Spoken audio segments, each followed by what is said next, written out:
by implication, you're comparing the ERG to the Nazi party, or at least to the South African racists. Now, whatever you think about the ERG, that was an unacceptable comparison, wasn't it?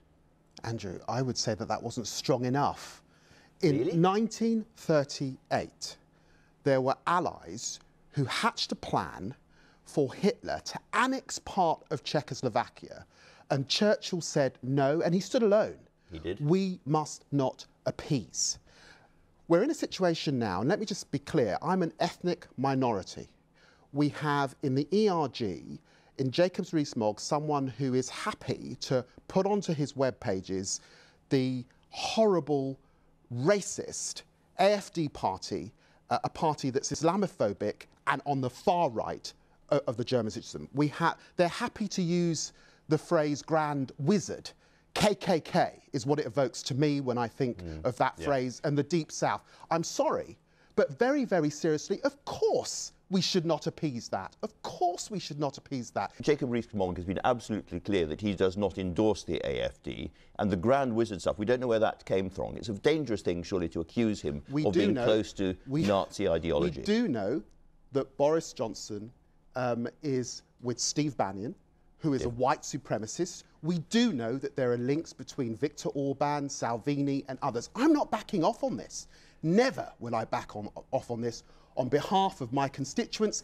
And the BBC should not allow this extreme hard right fascism to flourish. And often the these are elected side of Conservative MPs. I don't care how elected they were. So was the far right in Germany. They're often elected, often giving a cover for the thugs on the ground. And I'm afraid when people are experiencing rising hate and extremism in this country, we must not concede ground. We must fight it and call it out for what it is. The problem is, this is what a second referendum is going to be like, day after day, week after week. What kind of country are we going to be like at the end of this process? What kind of country are we going to be like if these people are running it?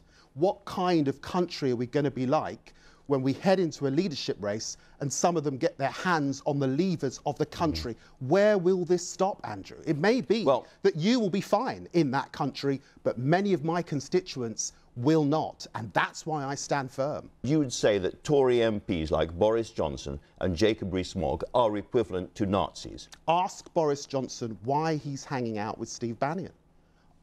Ask him that question, because he shouldn't be. You see, you're sticking by that proposition. A lot of people watching this will be absolutely outraged by that. I don't care how outraged they are. I think that'll be a minority if they've got any sense. Because British soldiers in this country died fighting this thuggery and extremism. And here we are in 2019, and people are bringing it into the mainstream for their own political advantage. Absolutely not. Absolutely not. We can't have it. Let me turn to something related to this that you've campaigned on a lot, which is Windrush. We have finally got a settlement by the British